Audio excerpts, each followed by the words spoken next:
Suitoin, and today I will be reading to you a few chapters from my first novel.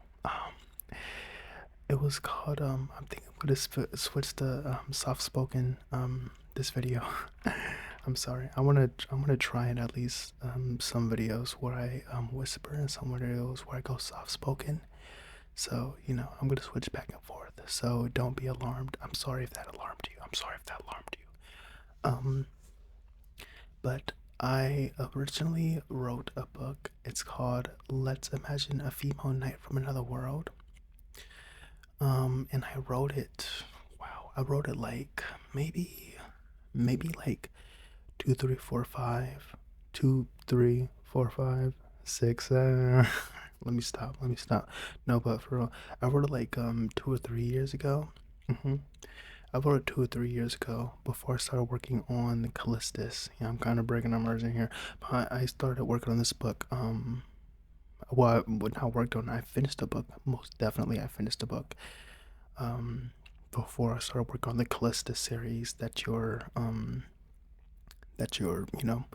we're going through right now on this channel. And for this series, it was my first book, and oh my god, it was like a roller coaster. Just being able to like create my own universe. I always wanted to create a universe where, like, okay, so here's the backstory why I wrote this book in the first place. And I think I'll make like a skip, whatever, so you can skip this if you don't want to hear it. Totally okay. Totally okay. Totally okay. I'm totally okay. But for this book, you know, I wrote this book originally because I was really interested in a female knight. I think this was in like high school, sometime in grade school, right? And I was really interested in the female knights. I just finished I think it was the anime or the manga. I don't know which. I think it was the manga. I think it was the manga most definitely. And I watched, not watched, but read Claymore. Claymore was the greatest. Oh my god, it was the greatest.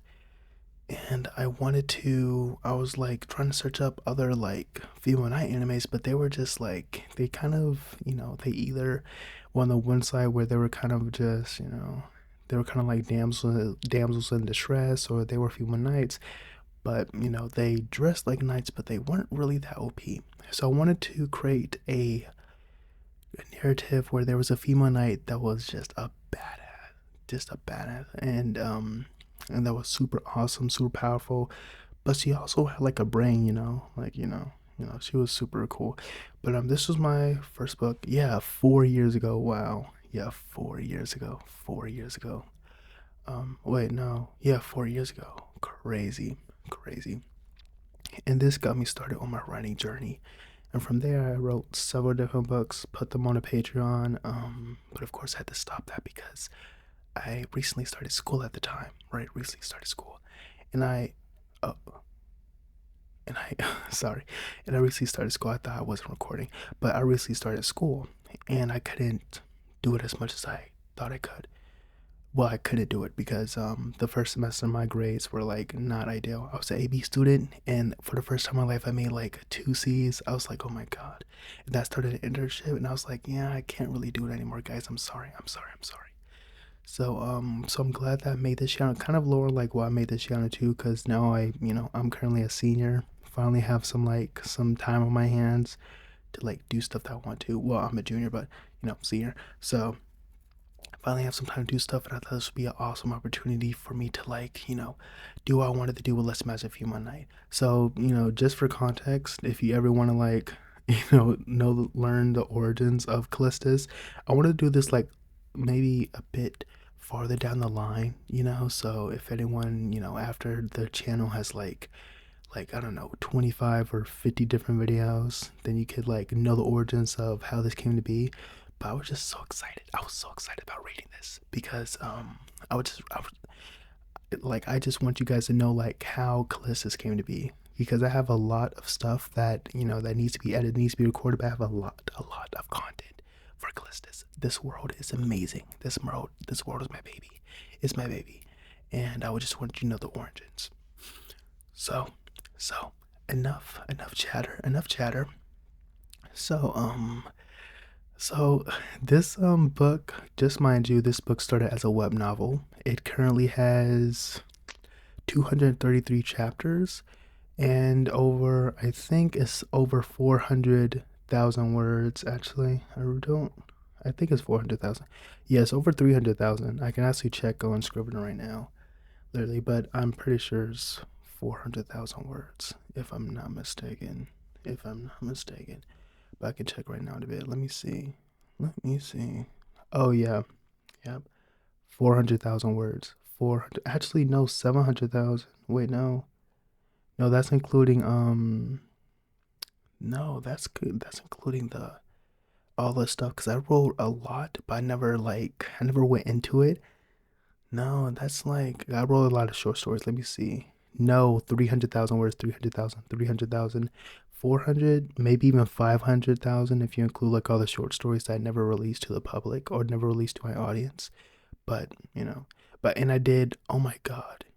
Did you guys hear that? I'm so sorry. If you guys did hear that, I'm gonna shorten it. I'm gonna bleep it out or something. But I digress. 300,000 words, 233 chapters. I originally released a web novel, and unfortunately, I was just a naive little kid back then when I wrote this, and I didn't know, how much like owning your IP would mean to you. So unfortunately, web novel owns the IP of Let's Magic View My Night, so I can never really do anything with it. I can't release it without their consent or whatever, you know. So, that's on me. But that's why I created Callistus, because Callistus is mine. Callistus is mine. I created another but Space Patrol of Mia, that's mine too. I might I might originally start just reading I might just like create short stories, cuz okay, I'm kind of rambling here. I'm so sorry. I don't want this video to turn into another like hour long video like my other video did when I like ramble. I just want to like get through it. But I do want to like release like all the whenever I release like a short story of like a different tale or whatever when it comes to Callistus. Someone just started their car. Someone just started their car, and it is 5 a.m. Like you see, I can never record. I can never record. I can never record. It's either my upstairs neighbors, from like 7 to like 10, and then 11, and then like, oh my god, whatever. Um, I'm just gonna let them go away. There you go. Thank you, thank you. anyways. I recently, what was I saying? What was I saying? I think I was talking about, oh my god. But yeah, oh yeah, I was talking about short stories. So whenever I release a short story here, it is written for the Callistus. However, I was thinking of maybe just writing stories that didn't have anything to do with Callistus. So if you guys are interested in that, and, if you're reading this, if you're not reading, if you're watching this video like down the line, I know this is like kind of like my channel is just starting, and you probably there's probably like 5 or 10 videos out, that 2 or 3 that you watched before this one, right? But if you watch this one first, or you watch this one maybe 2 or 3 4 down the line, and you want some um additional content that isn't really medieval, really isn't like fantasy related, I can make that too.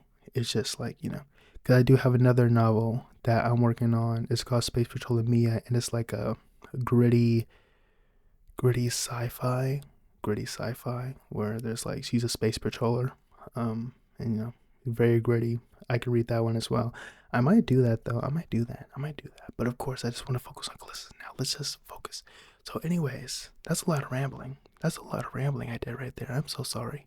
You came here for a story. I'm so sorry. At least I did it in like a soft-spoken voice, so it's still ASMR. I'm still doing you a service. Anywho, so like I was saying before, there are how many? Oh wow, there's 8 volumes. Besides the auxiliary volume, there's the starter arc, there's the tournament arc, kingdom arc, grandiose arc, Wulong arc, dragonborn arc, new nation arc, and the revelations arc. Oh my god. This brings back so many memories. Now, that's a lot to read. I'm not gonna be able to read all that. But I will give you like I am going to start off. I don't want to read the prologue because, the I don't want to cringe too bad at my writing, but I will read the first book. And if this like this if you ever, thought of writing or you're interested, even if it's like a fan fiction or original piece or whatever, you want to do like role play some more like I do with the whole universe, just like this is my origins. This is my first book ever that I've written. So if you ever want to know where it started, this is where it started. I'm gonna read like some of the starter arc. Then actually I'm just gonna start the starter arc now. We're just gonna try and get through the starter arc. And if you want more, I can read more of like a specific arc. But for the most part, it's like a lot. It is a lot. 300,000 words of work. If for comparison, actually, how many words are in Harry Potter? How many words are in Harry Potter? That was my dog. I'm so sorry. 1,000,000 words. So they have 1,000,000 words in Harry Potter. So what is it like 30%? Yeah, that's 30% of Harry Potter books. And like Philosopher's Stone has 76, Chamber of Secrets has 85, Prisoner of Arkansas has 107, and Goblet of Fire. So basically, it's like almost 4 books, almost 4 books worth of words. And this isn't revised, just mind you. You know what? Let's just get into it. Let's just get into it. Let's just get into it. Let's just get into it. Okay. Oh my God. Oh my God. I gotta prepare myself. I'm so sorry. I'm so sorry. Okay. Okay. And just know that this is when I was totally naive on like I was really into like Japanese culture and anime. So this is like it's gonna be kind of cringy, but we'll get through it together. We'll get through it together. We'll get through it together. We'll get through it together. Okay. I'm gonna read the first part. I'm gonna read the first chapter, and then there's chapter 2. There is a prologue, but I don't want to read that. I don't want to cringe too much. Okay. Chapter 2. Let's imagine a totally implausible beginning. Oh my god. Earth, Osaka, Japan, present day. Average test grades, I don't really get that many accolades. I wake up and look outside my window. The sun's warmth grazes my face. Crap, I'm late again. Average body type, so guys don't really look at me all that much. I may be late, but comfort should always be one's priority. I jump out of bed and make time to slip on my pink fluffy house shoes before sprinting to the bathroom. And average likability, so I don't have people lining up to be my friend. Like hell it should, a voice rang from downstairs. I rushed out the bathroom with poorly done makeup and a bit of toothpaste on my cheek. My uniform is wrinkled in a few places, but girls are given the option to wear a light jacket over their top. Heh, life hacks, I whisper to myself. I pull up my stockings, clip the button on my skirt, and dash down the stairs. Sorry for the wait, Miku. Your favorite sister is ready. I stride into the kitchen and make a gesture, like I just hit a home run and made it to fourth base. That's how many bases there are in baseball, right? Miku looks up from the table and points toward my breakfast with a mug in her hand. As usual, she's the first one up, so she makes our lunches and breakfast. Miku sighed.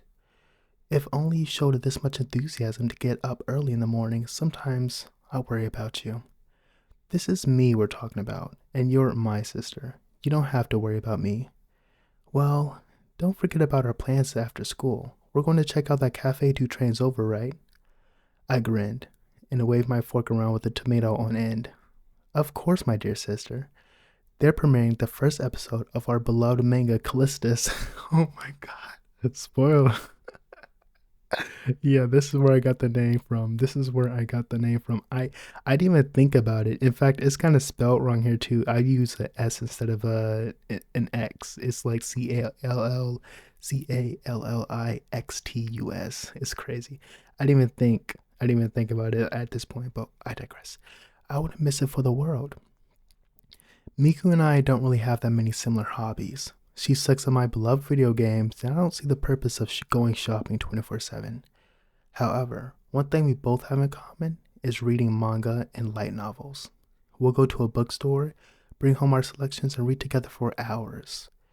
One series we're currently following is called Callistus. It's about a female knight, Silantra, and her rise from a mere peasant to a strong and esteemed paladin. Or a paladin, I think. They got an anime adaptation and are premiering later today. But if you bought the first 100 copies of the first volume with a special voucher, you were invited to watch before the TV premiere. What Callistus fan would pass this up? Miku drew circles around her mug. I'm going to skip my student council meeting just this once so I can get something to eat before the premiere. For some reason, I get hungry mid-show when I'm excited. I pop the pierced tomato in my mouth. You, goody two-shoes, missing a council meeting? Surely the world is ending. Miku filled her cheeks with air. I'm not that straight-laced. In fact, just today, I added a pinch of salt to the rice in our lunches. She pointed her nose up with her hands on her hips. I stopped for a moment to stare. Miku, never change. I crammed some toast and orange juice in my mouth and stand from my chair. What's that supposed to mean? She pouts, picking up our dishes and putting them in the sink. I help clean the table, grab my bento off the kitchen island, and head for the door. I put on my shoes and unlock the top and bottom locks. Wait for me, please, I hear Miku exclaim from the other room as she dashes to my side and slips on her loafers. She smiles at me and hands me my bag, which I have forgotten near the table. One day, you and I are both going to forget your bag. Then what? I give off a content sigh and smile back, taking my bag from her hand. What would I do without you? Miku slips on her shoes and pushes her right toes to the floor for comfort. That was a tongue twister. Sometimes I wonder the same thing. I open the door to our apartment and look outside, taking in a breath of fresh air. I look down to the first floor to a pair of birds playing in a puddle. Miku walks out after me and locks the door behind us. Shall we get going? Without waiting for a response, she walks toward the stairs. I trail behind her. The air is soft, but tinted with the scent of blooming flowers. Cherry blossoms fall from their respective trees on the street adjacent to our apartment complex. Our mother and father live in America and send us money to get by. Most of it gets put into savings and spent on food, housing, and other necessities. But what I don't tell Miku is that I put a considerable portion to a college-only account for when she goes off, because, let's face it, she's pretty damn smart. I also work part-time at said Convenience Mart to put some extra money in the account and give her some to do whatever. Looking forward, I see Miku, who's already at the gate of the complex. I walk over, and she turns to look at me. Come on, slowpoke. I shrug and walk up the gate as she holds it open for me. Miku faces my direction while walking. What are you going to do anyways? I mean, once you graduate. The door clanks shut behind us as we make our way downhill to our school. I've got a friend at a game design studio that's going to hook me up with a video game writer position. I throw my school bag back and forth. I'm currently working on a small story to send them showcasing my skills. She stops walking with widened eyes. I didn't expect that. I didn't expect an answer like that. Hey, I may be a slacker, but when it comes to writing, I'm always serious. A gust blows cherry blossoms in front of us, prancing in the wind. Miku lets out a chuckle. I remember you telling Mom and Dad about becoming an author in the phone, and them going ballistic. I throw my school bag onto my back. Yeah, well, I feel the most alive when I'm writing. Steel black gates with a black and gold encrusted sign reading Yakomi Academy in kanji on the sides of the wall are presented to us. Miku! I hear a few girls exclaim a few paces ahead of us. Hey guys! Miku waves back and gives a delicate smile. She looks over at me as if she was asking for my approval to leave. Go on, your friends are waiting. I'll see you later after school, Miku exclaims while we're running towards them. If you don't see me within 10 minutes of the last bell, then go on without me. She waves at me and gives a slight wave back. Despite this being her first year at a new school, she instantly made friends during her last semester. It was practically impossible for a senior like me to make any acquaintances since they were all in clubs or closed-off friend groups. My sister and I moved over here after our mom and dad left for the States. It was hard to say goodbye to my last school friends, but I wanted my sister to get the best education possible, so I moved near Yakomi. It's my last year, so I didn't mind being alone for a mere 4 semesters, but it's truly agony. I turn into the school gates, flooding in with other students. Good morning, my homeroom teachers greet. I simply nod and keep moving. The cherry blossom petal stands by, and I follow it as it gets lost in the herd of kids moving through the schoolyard. It then disperses and flies high into the air as if it's evading the noisy humans from its elegant dance. Sometimes I wish I could let the wind take me somewhere else as well. Okay, that's the first chapter. Okay, we're kind of gotta skip forward because it's kind of like more school life, more school life, more school life. I mean, I could go in order if you guys want me to like go in order, I could, but I'm kind of go to like the part where she gets like isekai. Blah blah blah. Okay, okay. Okay. Oh God. Okay, okay. There's not much context. Actually, there is a bit of context here. Okay, actually. Okay. I got it. Got it. Uh. Okay. Okay, I got it. Okay, for context, at this point in time, so after that, of course, I'm sorry, I'm sorry if you're really into that, but I don't know how like interesting it would be to hear about school life. But she, after that, she meets up with Miku. They go to a cafe that has the Callistus premiere. She meets up with a girl, kind of flirts with that girl. Then they meet up with a few people from another school. That's gonna come up again later. Like she meets up with like three other kids, 2 boys and a girl. Their name is like one of them is Yumi, which is probably the most important. 2 of them also, kind of get or isekai as well, but But anyways, let's continue. Okay, and they're watching the premiere, and then like everything freezes up for her, for Mayumi, for Naomi. I don't know if I ever said her name, but her name is Momoko. Her name is Momoko Miwa. Everything freezes up for her. So we're at this point. Okay. I move my pupils forward, and the room around me shifts. Now being able to move my head and neck, a black endless veil surrounds me. A young girl with blue hair tied with a pink ribbon wearing a white dress sits in front of me. Finally being able to move, I jump to my feet, and the chair that held me flipped back onto the water-like floor. You mortals are so jumpity, the blue-haired girl crossed one leg over the other. If I was told I died, I'd be ecstatic. No more problems, no more worries, no. Where the hell am I? The blue-haired girl throws her hand back to frisk her hair. Heaven, but not really. Sort of in the middle, but don't think purgatory. Wait, so I died? How? She glares at me and uses her throne-like chair to rest her head at an angle on her fist. I won't answer any of your questions if you don't calm down and sit. I turn behind me to grab the wooden chair and place it upright. Her glare disperses, and she looks at me with a half smile. There, better? I suppose. Please just answer my questions. The blue-haired girl uncrosses her legs and jumps from her seat. Her white mini dress has golden outlines on the creases that sparkle with her every move. When humans die, where do you think they go? Heaven or hell, I guess. You're half right. She jumps back onto the white granite throne. If heaven was made for people that showed exemplary behavior in their life, and hell was made for those that showed no restraint in their wrongdoings, where does everyone else go? Everyone else? Assuming the people who've not had a chance to prove themselves bad or good? Indeed. I'd assume they go into heaven since hell wouldn't be fair. Her smile fades and turns to a fake pout. Well, that's not fair to people who've proven themselves righteous or good. I stare blankly, then put on a serious front. So what you're saying is, this place is where people who haven't proven themselves good or bad come for judgment? She chuckles. Smart girl. I look down at the floor in bewilderment. Have I seriously not done anything considerably good in my life to get into heaven?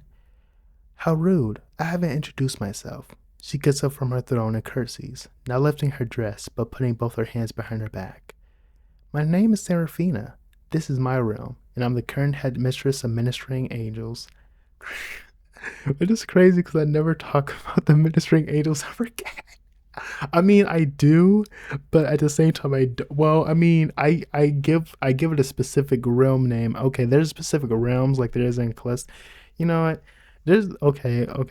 I'm so sorry for like I gotta get better at not rambling. But there's like specific realms, and Let's Imagine a Female Night, and I never used the term ministering angels again, which is so funny to me.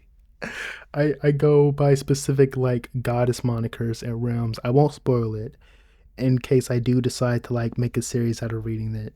But and it might give away a few things to Callistus too. But you know, whatever.